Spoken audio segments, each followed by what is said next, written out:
Nazanin Afshinjam with us today. Iranian Canadian human rights activist, figure, songwriter, model, actress, Miss World Canada, and Miss World First runner-up. In 2007, Nazanin started a campaign to help save Nazanin Afshinjam, who was sentenced to death. This campaign was greatly influential in the freedom of Nazanin Afshinjam. She is also the founder and president of Stop Child Execution.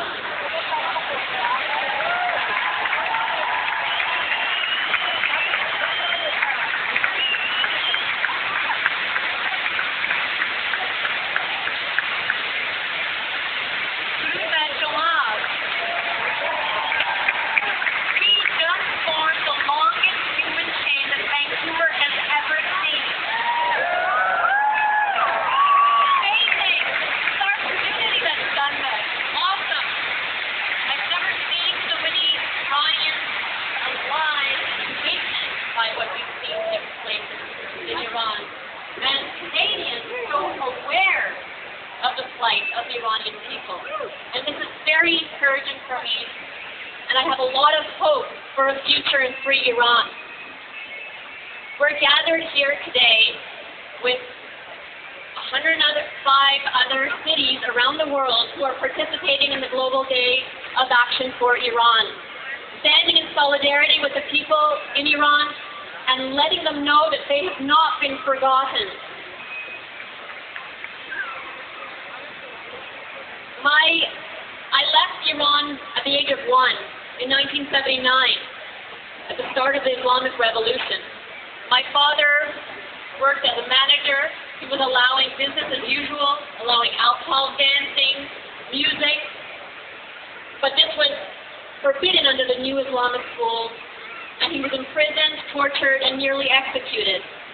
Nearly executed for freedom, things that we take for granted here. The events that you've been witnessing on the news the last month is not a new phenomenon in Iran. We have been witnessing 30 years of brutal human rights abuses on our people. There has been 30 years of discrimination of women, where women are valued literally as worth half of a man. 30 years of persecution of ethnic and religious minorities. As was said, the Baha'is, who are not even allowed university entrance, and whose 7 top leaders are about to be executed. Then, of course, there's Christian converts who have to practice underground their faith. And if taught, they've been sent to prison, and there have even been reports of rape. Journalists, bloggers, I'm sure there's many bloggers here today, simply for expressing their freedom, they've been imprisoned, tortured, and executed. And children, as the founder of Stop Child Executions, I can report there's 160 minors currently on death row in Iran. And for what crime? Crime, quote unquote, for homosexuality, for sex outside of marriage. What kind of a government does this to its own people? Slowly, the regime's treachery has galvanized the movement towards democracy. People are fed up with the lies, with the deceit, and are no longer afraid to stand up. People are paying the price of freedom with their lives. After the June 12th elections, protesters came out in the millions to express their discontent. And the only means the regime has to control the people and to stay in power is through brutal force. We know of about 700 names of people who have been either killed or have disappeared since these elections. Over 2,000 people have been detained. Eyewitnesses have even reported that there's cold chambers with corpses in them, waiting for families to identify the bodies of their children. And they only pass the bodies once the families promise or sign a waiver stating that it was a natural cause of death, or that they won't have a funeral to make them martyrs and gather more people around these funerals. One of cases is Nazanin, a beautiful 28-year-old girl who was gang raped by the Vancouver forces, burnt, and dropped by the side of the road. These are the things that we're starting to see. And the fear is that things are going to get worse before they get better. The fear is that there may be even mass executions, as we'd witnessed at the start of the 1979 revolution and during the 1988 massacres. Therefore, it's imperative for us to stand up now, to take action now, and to take preventative measures before we see any calamities like this take place. And how do we do this? We do this by keeping the movement alive, gatherings like this. Foreign journalists in Iran have been banned, so it's the responsibility of each and every one of us to be the voice of those on the inside, to be the ambassadors of peace.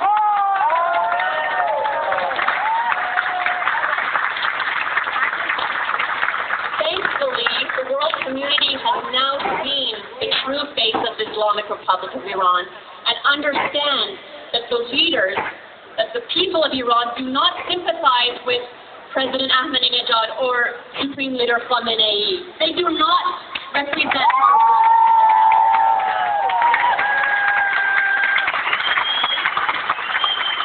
So what are the things we can concretely do? We must pressure our media to continue showcasing what's taking place in Iran. We must pressure our government and other world leaders not to recognize Ahmadinejad as a legitimate president of Iran.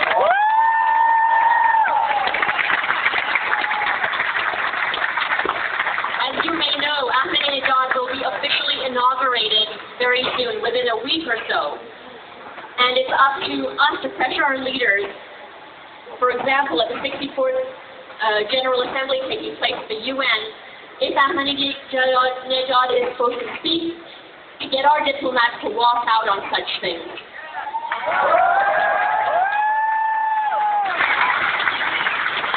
We must continue supporting those from within, the civil society, getting involved in NGOs that act for human rights, that empower the people in Iran. We must pressure Canada to pressure the UN for an independent international commission of inquiry to investigate Iran's grave human rights abuses since and before the June 12th election. We should pressure corporations like Nokia and Siemens, who have been providing spy technology to Iran so that they can track who is text messaging what or SMSing what. Who has a Nokia phone here? You're not going to admit it. You're not going to admit it. But maybe it's time to switch.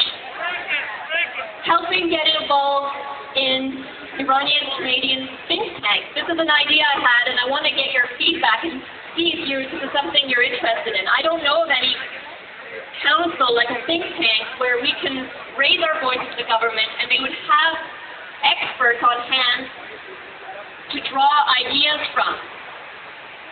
Is this something that you would support, an Iranian Canadian think tank or commission for Canadian government to draw ideas from? I'll bring it up tonight. There's another rally at 6 p.m. at the library, and there will be members of Parliament from Canada there, another demonstration for Iran. So I'll bring it up to them there. We must remember that the Iran issues right now do not only apply to Iranians. This is a world issue. This is about humanity, and it's about world security.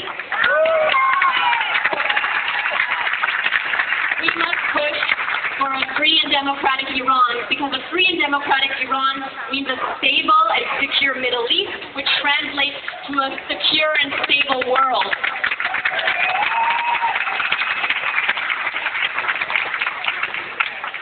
I always end off by saying that drop by drop, we can create an ocean of change and put out the fires of injustice in Iran and the rest of the world.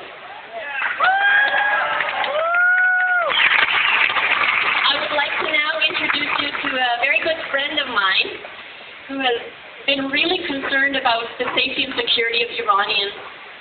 And she's the only person I know who has the word Azadi, which means freedom, tattooed on her shoulder.